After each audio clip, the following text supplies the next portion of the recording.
Hello and welcome to my kitchen. I'm Judith and today we are going to make goulash soup. You might be able to tell from my voice I've got a little bit of a cold starting, and if it's anything like some people I know have had, it's not a good one. This is a really bad cold if it turns out to be what they had. So we're going to start out. We have about 500 grams of beef heart, 360 grams of ground beef, and assorted root vegetables, some cabbage, celery, an onion there, caraway seeds, paprika, some tomato sauce, salt, and I did make a wonderful beef stock. I'll show you that in a bit. And I have the bones here, draining with what's left of the beef on them. We will sort those out if there's anything worth saving. So first off, I'm going to chop all the vegetables and then we'll start cooking. This is the soup bone I'm going to use to make my beef broth. And we're just going to sprinkle it with a bit of salt.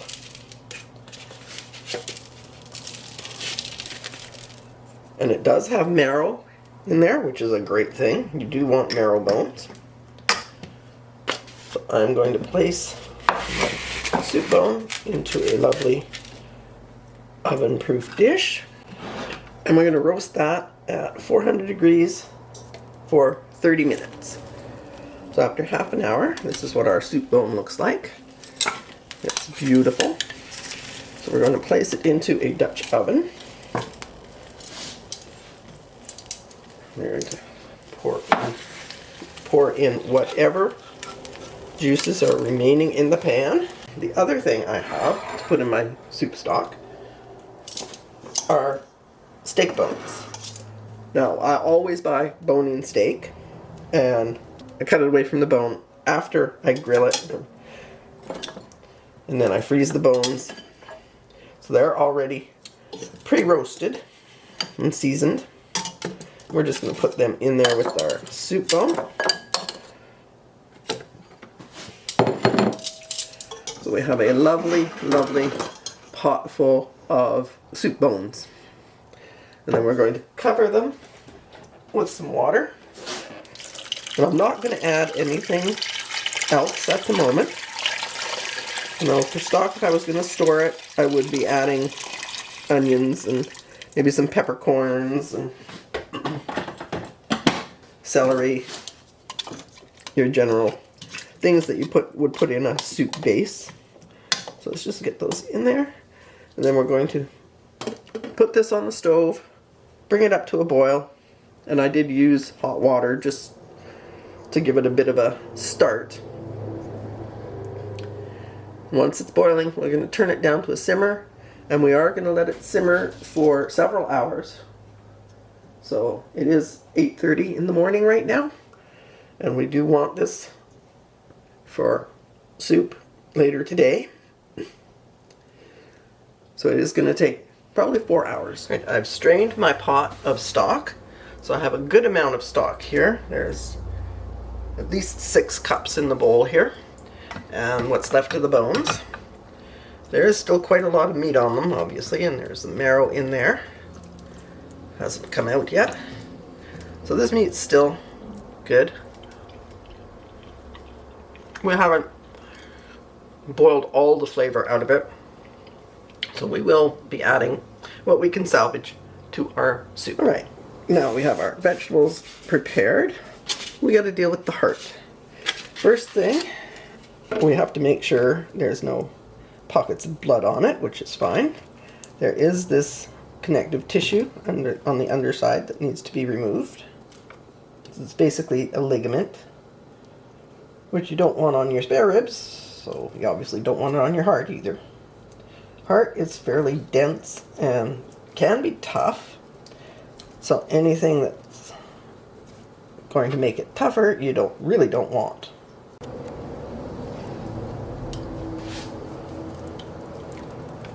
It's the same as removing any other ligament. Get hold of an edge, get your knife under it, and just run it between the ligament and the meat.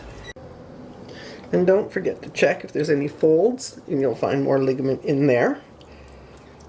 You need to get rid of that as well. You can do that literally by cutting into the meat, because we are going to chop it anyway. So let's just cut into here. And you do have to remove all this on the outside as well. And we don't need to really finesse this. It is not ribs. We're just going to cut it away.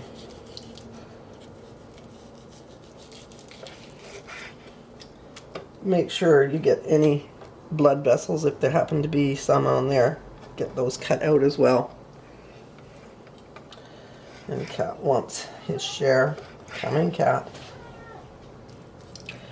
So this actually is a lot of fat on the top here, which is okay, but there's also a lot of ligament, which we don't want. So, and as you can see, hiding under there is another great big blood vessel. So we want to cut that away. So yeah, there's going to be a lot of scraps for the cat. Once we have it all cleaned up, and there were a few blood vessels that I cut out, as you can see there, we're just going to cut it into slices and cube it. I want fairly small cubes. Now you can make goulash soup without heart.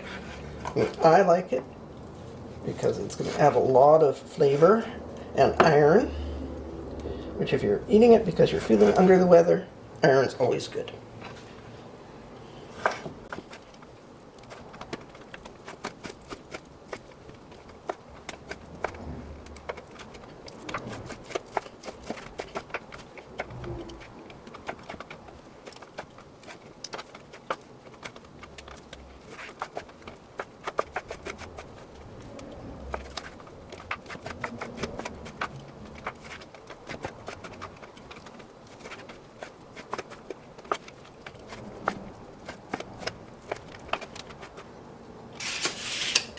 There we go.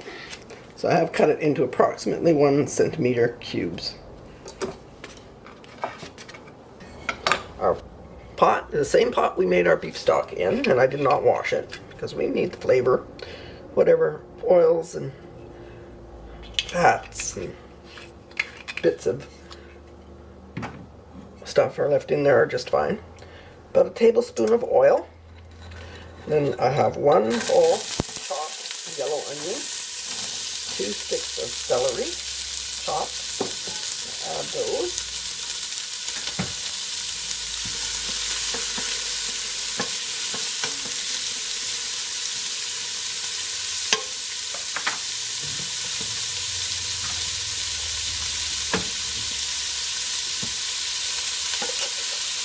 And I'm going to add 1 very large bay leaf.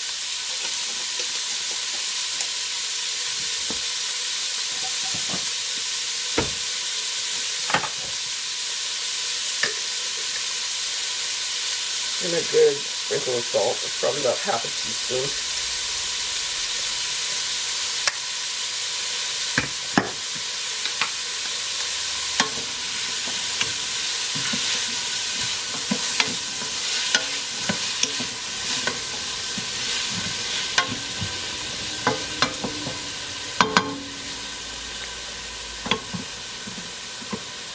And then we're going to add our root vegetables. So I have a purple top turnip, just a small one, and a couple carrots, all chopped into a nice dice.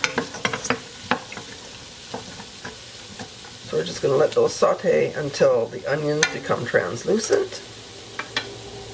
We just put a cast iron skillet on the heat, and we will brown our ground beef. So we've added our heart meat to a super hot cast iron pan to sear it.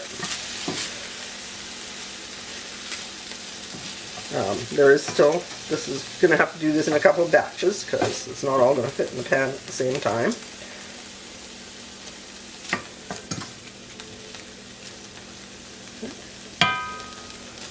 And it doesn't take long because we're not trying to cook it through, we just want to seal it.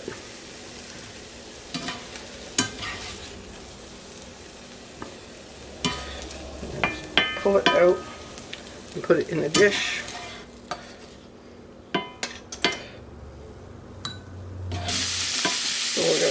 our ground beef. We'll just put it all in the hot pan. And I do apologize. I should not attempt to film while cooking when I feel under the weather. As you can tell, my voice is getting worse and worse as we go on. But that's 4 times now I've forgotten to hit record.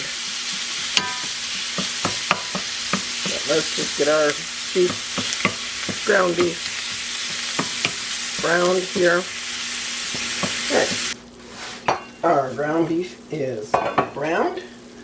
So we're going to pour it into the pot with our vegetables, stock, heart, and spices. Now that our onions are softened, we're going to add in our broth. And it is still warm.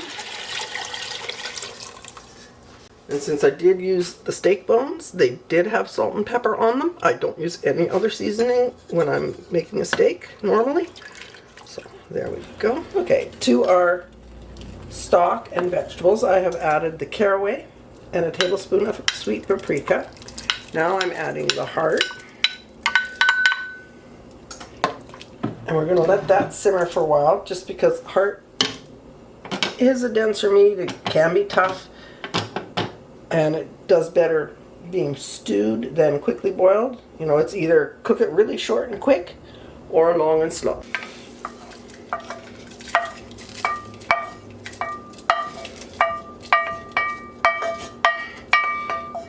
Go. Stir that up, and it's starting to look great. Our heart is going to take a bit to tenderize. Let me just give it a try here. It's chewy, but it's not actually too bad.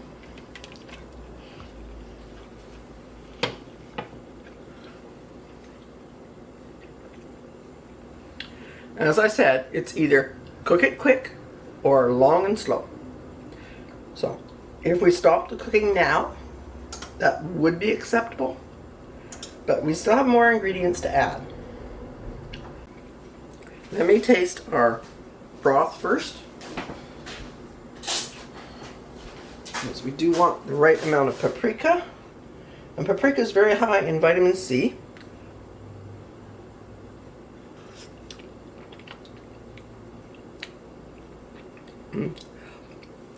Yep.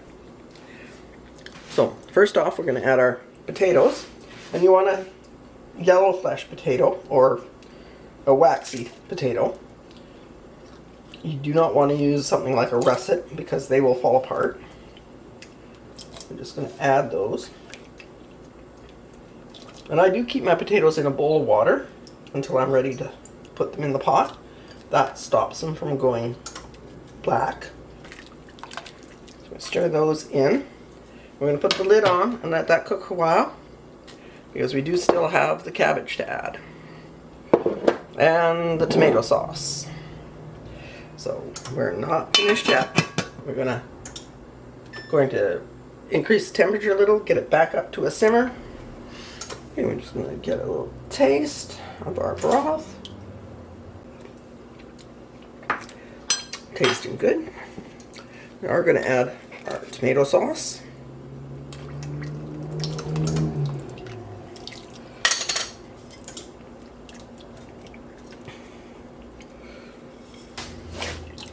And a little bit of water to rinse out the jar. So that's probably just under 600 mils of tomato sauce. No, it wasn't a full jar. And I'm going to add another heaping tablespoon of paprika. And another half teaspoon of salt. Give that a stir.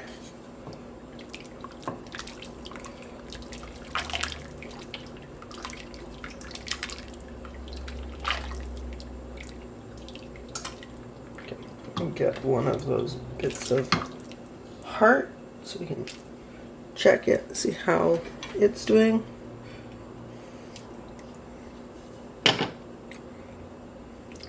Definitely chewy, but not tough. So then we're going to add our cabbage, which will add some sweetness.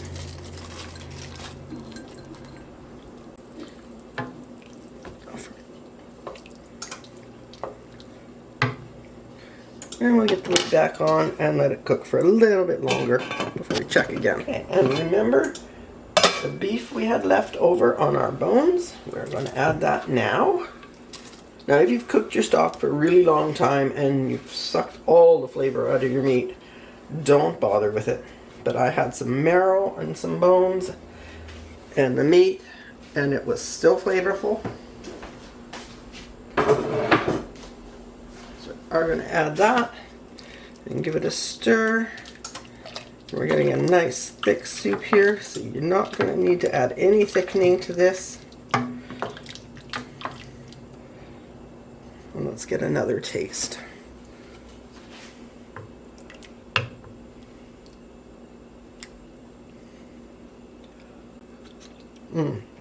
Yeah, that tomato really makes the difference. I'm still debating on maybe adding some more paprika. This does take quite a lot of paprika. Let's check our soup. Looks absolutely fabulous. I'm going to take a bit of a taste. I want to get a few of the bits here so I can see how cooked they are. So I think we're just about ready.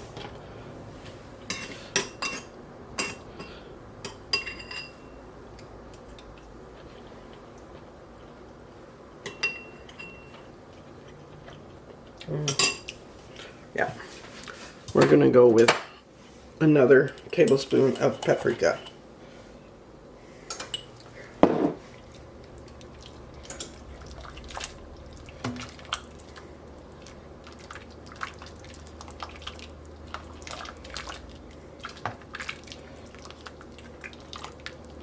Give it a good stir in.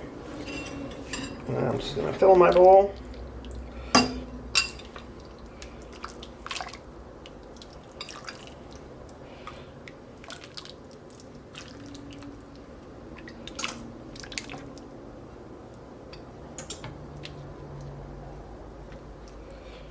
There we go. This is my goulash soup. Something I absolutely love when I'm feeling under the weather, which if you can tell by my voice, I've got a bit of a cold. At least a cold that's starting. I don't know how bad it'll get. Hopefully not too bad. It is ground beef, beef heart, root vegetables, a good homemade beef stock, and lots and lots of paprika. Hopefully it will help me weather through this cold without getting too bad. If you liked the video, please hit the thumbs up, subscribe, and hit the bell icon. And then you get notified as soon as I put up a new video. They generally go up Sunday morning, very early, like at midnight Pacific time. So thank you for watching, and I'll see you again soon.